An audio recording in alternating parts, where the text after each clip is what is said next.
Top of the morning, YouTube. It's your boy's Carter TV, and I'm here to tell you a three-part series story. Involving three different people, and they all come together in the final part. We're gonna kick the first part off with Hassan. Hassan is a young man who grew up loving art, painting, drawing, spray painting, any type of art. It was his scapegoat. You know what I'm saying? He loved art ever since he was a young boy.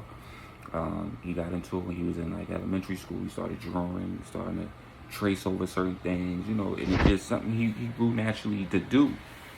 Whenever he was going through a rough time, he would draw.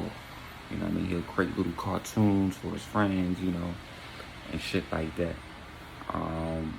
As time went on, middle school, high school, by the time he got to high school, his artwork was like something to be talked about. You know what I'm saying?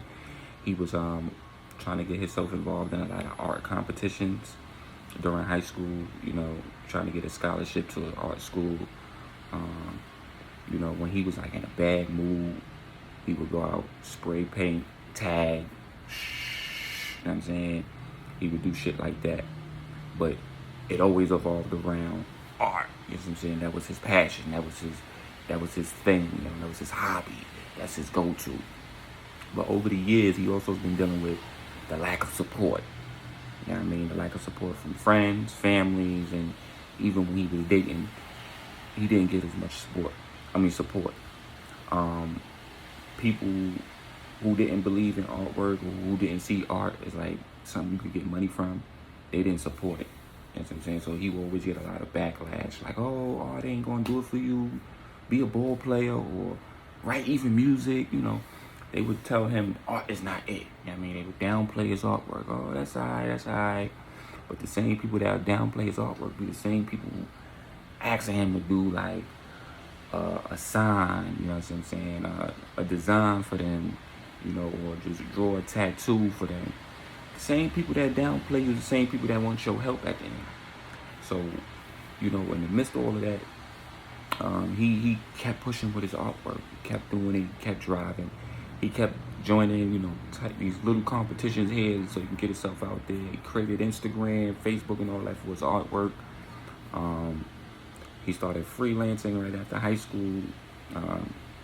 The school he wanted to get into was like a graphic design school, which he couldn't get into at the time due to tuition. So what he did, he was like low-key grind for it. He would, charge people for like designs and stuff like that. So, just wait for him to get himself where he wanted to be. People will always say, how you making money like this? This don't even like it got money in it. But in a sense, he wasn't really always in for the money. He was in for the passion. For the passion about artwork. That's what his thing. It was like, it's his passion, it's his dream, it's something he loved to do. And it's not nobody to take away from him because it's something that he can do and it's his own. You know what I'm saying? So that was his go-to. He came across a young lady named Brittany. Brittany was a dancer. You know what I'm saying? Brittany was a dancer. They met or whatever. They met while he was at an art competition. She was, looking at the arts and everything, and she was at another building for a dance competition.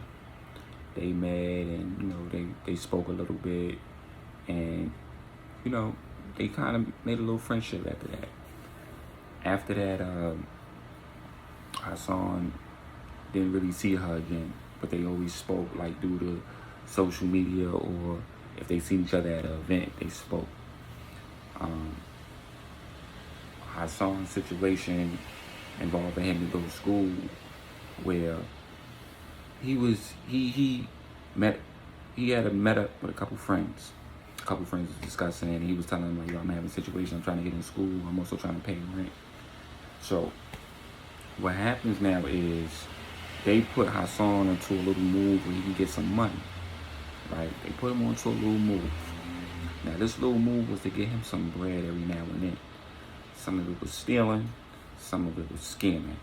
You know what I'm saying? So Hassan was fucking with them for like a good couple weeks. He was making little ends, he was making extra money, and it was helping him. He was able to pay his rent.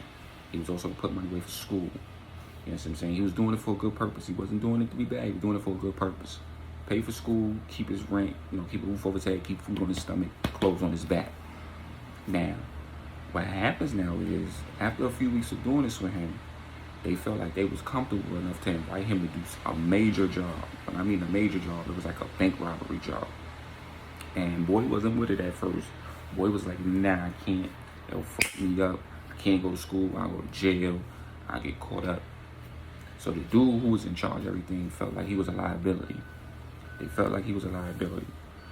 And he was just like stuck until a situation occurred where he was almost there to pay for school's tuition.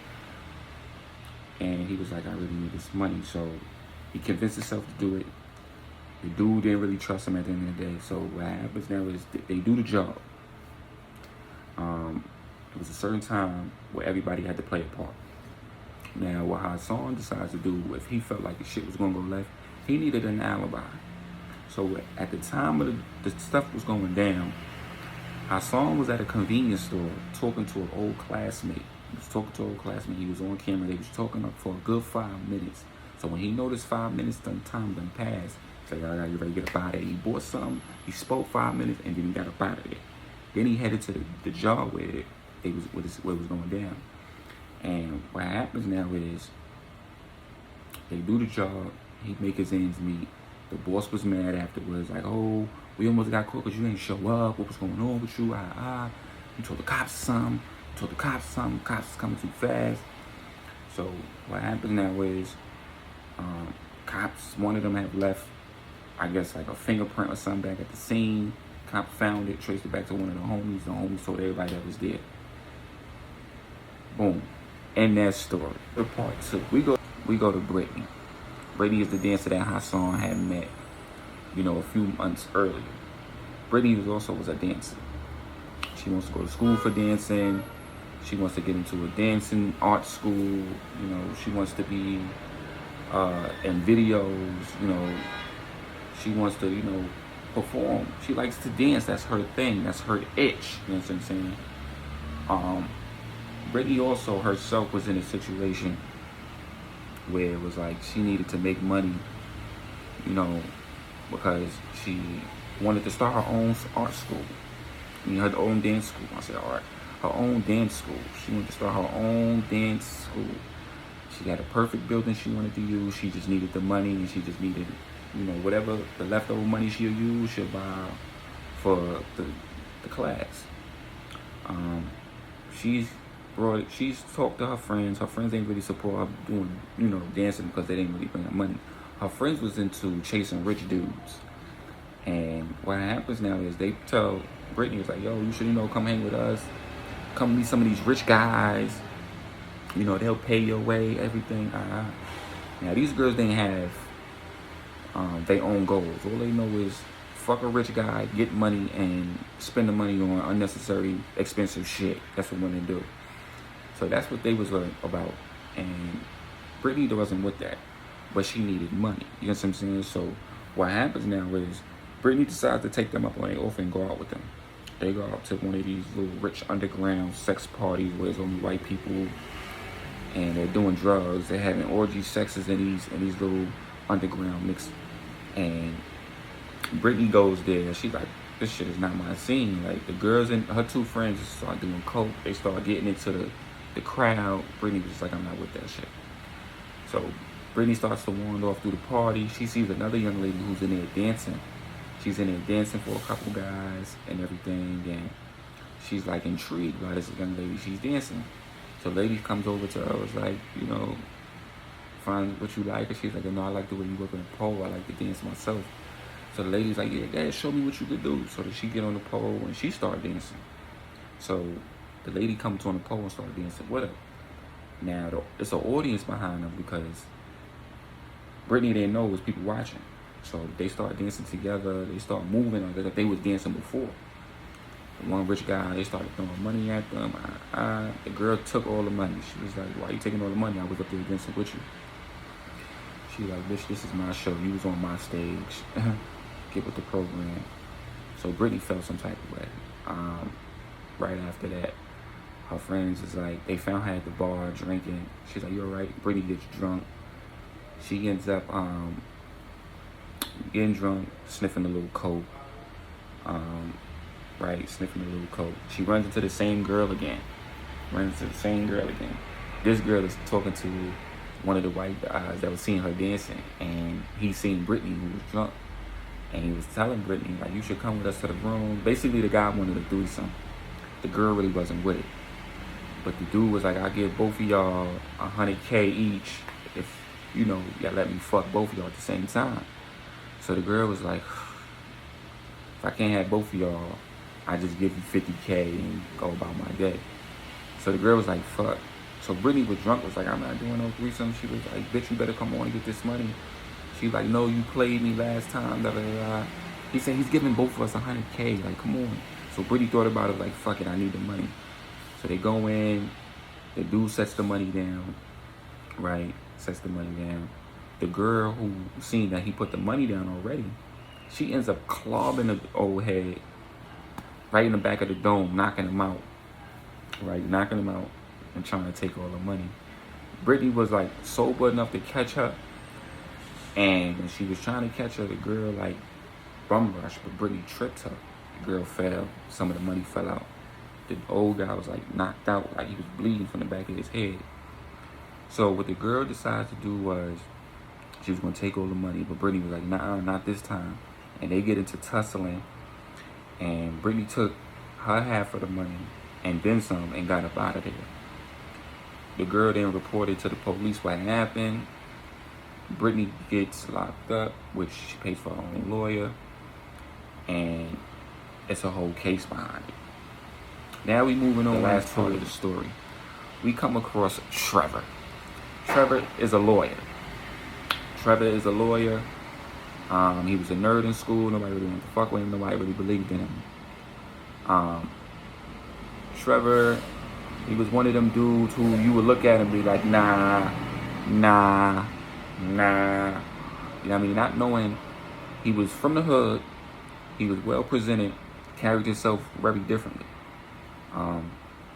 Trevor had came across these both two individuals who was in jail. They needed lawyers, and what happens now? He bring Brittany and Hassan together by becoming their lawyer. I mean, he becomes their lawyer. He takes on a case that nobody wanted. Basically, they was both guilty, but Trevor probably seen something in it that could free these two. Hassan was a black male, and Brittany was a Hispanic female. You feel me? So he decides to take the case. Brittany and Hassan both tell Trevor, like, listen, the last lawyer told me I was already guilty. Just let me know how much time I'm going to do. So Trevor comes in, and Trevor's like, basically, I'm not going to give up on you just because the last person told you that. You know what I'm saying? I won't want to see you go to jail, especially if you ain't do nothing. So rather you want to live free, live your life, or you want to rot in here, you pick and choose. So Brittany was just like kind of nonchalant with it because the last few lawyers she had, they was telling her some bullshit. So she was like, all right.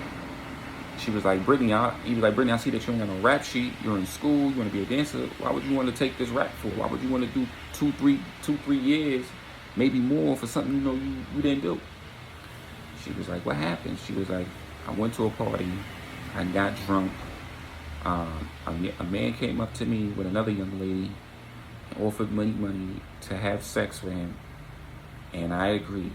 Now, what happens now is we get to the room. The guy puts the money down, and the other young lady who he invited with us, she clobs him in the back of the head, takes the money, and me and her get into it. I tried to help the man. I called for help, but she already beat me to the punch, being that I was intoxicated already. So Trevor was like, what did she hit him with? She was like, a lamp, a little wooden lamp that was in the hotel room, and her fingerprinting on it with his blood on the back of it. So she said, if that's the case, then maybe we do got a case here. So Trevor was like, I'm gonna let you know what the DA say, da da da. Then he go to Hassan. Hassan was like, I was involved with some guy that I shouldn't have been, and they got me in some trouble. So he was like, you was named as one of the main assailants, the mastermind. He was like, nah, where was you at the time? But everything was going down at the convenience store. I was talking to an old friend. So Trevor was like, I'm gonna check out the alibi. If that checks out, you might be going home. So Trevor did his work. He did what he had to do. A lot of the other lawyers didn't fuck with Trevor because he was good at what he did. He was also a black man, a lawyer. They was afraid of him because he had a little bit of power and he was smart. You know what I mean? Trevor was one of those people that didn't give up. He didn't have support from his fellow other lawyers, you know, his law firm. But he also get the job done. That's why the law firm hired him. You know what I'm saying? A lot of his family members didn't fuck with him because he didn't want to help them out. They didn't want to pay him, so I wouldn't want to help somebody that didn't want to pay me. Long story short, Trevor ends up providing evidence that cleared Brittany and Hassan in all these cases. And he got the other lady in trouble. She ended up doing 10 years off an attempt of murder and robbery. And Brittany got off with self-defense because she was helping defend herself and whatever. Hassan's case was he had that alibi when he went to the store for about good 5 to 10 minutes, and then he was on camera talking to the employee there. So that kind of helped him get out of that. They both end up pursuing careers in art. She went for dancing. She opened up her own art studio. They did an art studio / dance class. Like, she would have art in her rooms and, you know, dancing around it and everything, showing off the artwork. And they was having shows together. End up being in a put it together relationship with Trevor as their lawyer. Trevor's career as a lawyer took off, and he was like one of the top-notch lawyers in the state. It's your boy Carter TV, man, and I'm out.